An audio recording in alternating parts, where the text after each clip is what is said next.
एक मरतबा हज़रत उमर फ़ारूक रज़ियल्लाहु ताला अन्हो के पास दो नौजवान पहुंचे और महफिल में दाखिल होते ही साथ ही एक शख्स जो सामने बैठा था उसकी तरफ उंगली करके कहने लगे कि या उमर, ये है वो शख्स। हज़रत उमर ने उनसे पूछा कि क्या किया है इस शख्स ने।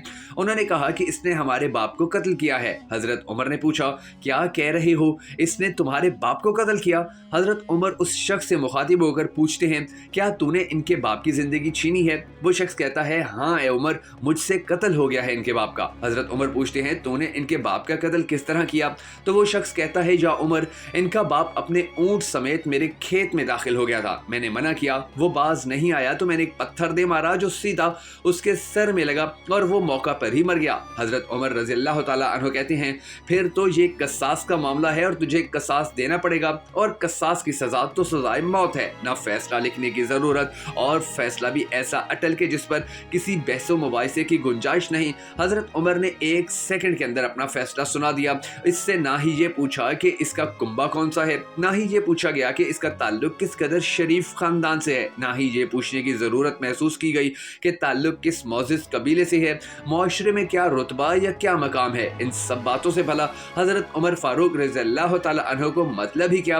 क्योंकि मामला अल्लाह के दीन का हो तो हजरत उमर पर कोई असर अंदाज नहीं हो सकता, और ना ही कोई अल्लाह की शरीयत के ऊपर अमल करने से उमर को रोक सकता है। हत्ता के सामने उमर का अपना बेटा ही क्यों ना हो, कातिल की हैसियत से अगर वो खड़ा होगा तो उससे भी कसास लिया जाएगा। वो शख्स कहता है, ए उमर, उसके नाम पर जिसके हुक्म से ये जमीन और आसमान कायम खड़े हैं, मुझे सहरा में वापस अपनी बीवी बच्चों के पास जाने दीजिए ताकि मैं इनको बता आऊं कि मैं कत्ल कर दिया जाऊंगा, उनका अल्लाह और मेरे सिवा कोई और नहीं है, मैं उसके बाद वापस आ जाऊंगा। हजरत उमर कहते हैं, कौन तेरी जमानत देगा कि तू सहरा में जाकर वापस भी आ जाएगा? मजमा पर एक खामोशी छा जाती है। कोई भी तो ऐसा नहीं है जो इसका नाम तक जानता हो। इसके कबीले, खेमे या घर वगैरह के बारे में जानने का मामला तो बात की बात। कोई जमानत दे इसकी। क्या ये 10 दरहम के उधार या जमीन के टुकड़े या किसी ऊंट के सौदे की जमानत का मामला है? इधर तो एक गर्दन की जमानत देने की बात है जिसे तलवार से उड़ाया जाना है। और कोई भी तो ऐसा नहीं है जो अल्लाह की शरीयत की तनफीज के मामले पर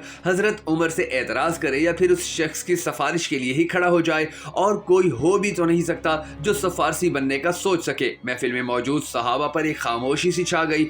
इस सूरत हाल से खुद हजरत उमर भी मुतासिर हैं, क्योंकि उस शख्स की हालत ने सबको ही हैरत में डाल रखा है। क्या इस शख्स को वाकई कसास के तौर पर कत्ल कर दिया जाए और इसके बच्चे भूखों मरने के लिए छोड़ दिए जाएं, या फिर इसको बगैर जमानत के वापस कर दिया जाए? वापस ना आया तो मकतूल का खून रायगां चला जाएगा।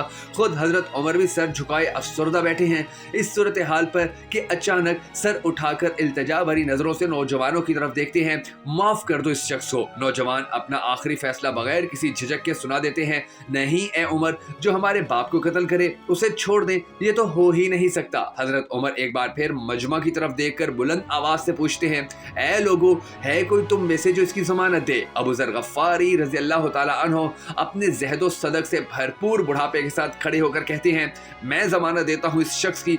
हजरत उमर कहते हैं, अबू जर, इसने कत्ल किया है। अबू जर रज़ियल्लाहु ताला अन्हु अपना अटल फैसला सुनाते हैं, चाहे कत्ल ही क्यों ना किया जाऊं। हजरत उमर रज़ियल्लाहु ताला अन्हु फिर पूछते हैं, जानते हो इस शख्स को? हजरत अबू जर फरमाते हैं, नहीं जानता। हजरत उमर फरमाते हैं, तो फिर किस तरह जमानत दे रहे हो? हजरत अबू जर गफ्फारी रज़ियल्लाहु ताला अन्हु फरमाते हैं, मैंने इसके चेहरे पर मोमनों की सिफात देखी हैं और मुझे ऐसा लगता है ये झूठ नहीं बोल रहा, इंशाअल्लाह ये लौटकर वापस आ जाएगा। हजरत उमर हजरत अबू जर गफ्फारी रज़ियल्लाहु ताला अन्हु को देखकर फरमाते हैं, देख लो, अगर ये 3 दिन में लौट कर ना आया तो मुझे तेरी जुदाई का सदमा देखना पड़ेगा। हजरत अबू जर गफ्फारी रज़ियल्लाहु ताला अन्हु अपने फैसले पर डटे हुए जवाब देते हैं, ए उमर, फिर अल्लाह मालिक है, तुम इसे जाने दो। हजरत उमर रज़ियल्लाहु ताला अन्हु से 3 दिन की मोहलत पाकर वो शख्स रुखसत हो जाता है, कुछ जरूरी तैयारियों के लिए बीवी बच्चों को अलविदा कहने, अपने बाद उनके लिए कोई राह देखने, और फिर इसके बाद कसास की अदायगी के लिए कत्ल किए जाने की गर्ज से लौटकर वापस आने के लिए। और फिर 3 रातों के बाद हजरत उमर भला कैसे उस अमर को भुला पाते? उन्होंने तो एक एक लम्हा गिनकर काटा था। असर के वक्त शहर में अस्सलाते जामा की मनादी फिर दी जाती है। नौजवान अपने बाप का कसास लेने के लिए बेचैन और लोगों का मजमा अल्लाह की शरीयत की तनफीज देखने के लिए जमा हो जाता है। हजरत अबू जर गफ्फारी रज़ियल्लाहु ताला अन्हु भी तशरीफ ले आते हैं और आकर हजरत उमर रज़ियल्लाहु ताला अन्हु के सामने बैठ जाते हैं। हजरत उमर रज़ियल्लाहु ताला अन्हु सवाल करते हैं, किधर है वो आदमी? अबू जर गफ्फारी रज़ियल्लाहु ताला अन्हु मुख्तसर जवाब देते हैं, مجھے کوئی پتہ نہیں ہے اے عمر۔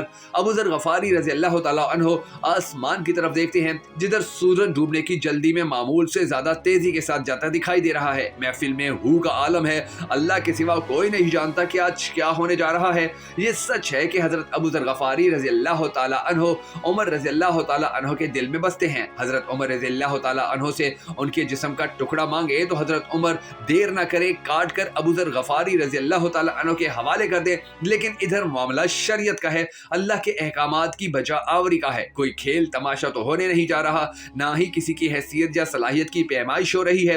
حالات و واقعات کے مطابق نہیں اور نہ ہی زمان و مکان کو بیچ میں لایا جا سکتا ہے۔ قاتل نہیں آتا تو ضامن کی گردن جاتی نظر آتی ہے۔ مغرب سے چند لمحات پہلے وہ شخص آ جاتا ہے، بے ساختہ حضرت عمر فاروق رضی اللہ تعالیٰ عنہ کے منہ سے اللہ اکبر کی صدا نکلتی ہے، ساتھ ہی مجمع بھی اللہ اکبر کا بھرپور نعرہ لگاتا ہے۔ حضرت عمر فاروق اس شخص سے مخاطب ہو کر کہتے ہیں، اے شخص، اگر تو لوٹ کر نہ بھی آتا تو ہم نے تیرا کیا کر لینا تھا؟ نہ ہی تو تیرا کوئی گھر جانتا تھا اور نہ ہی کوئی تیرا پتہ جانتا تھا۔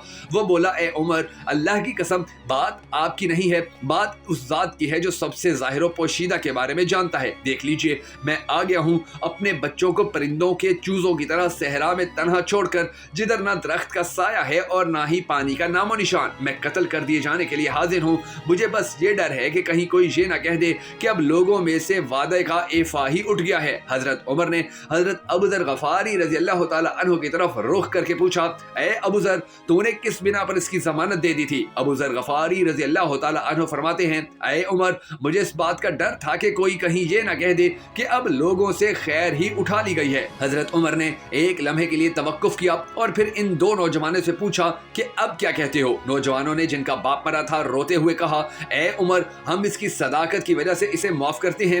ہمیں اس بات کا ڈر ہے کہ کہیں کوئی یہ نہ کہہ دے کہ اب لوگوں میں سے عفو اور درگزر ہی اٹھا لیا گیا ہے۔ حضرت عمر اللہ اکبر پکار اٹھے اور ان کی آنسوؤں سے داڑھی تر ہو گئی۔ فرمایا، اے نوجوانوں، تمہاری عفو و درگزر پر اللہ تمہیں جزائے خیر دے۔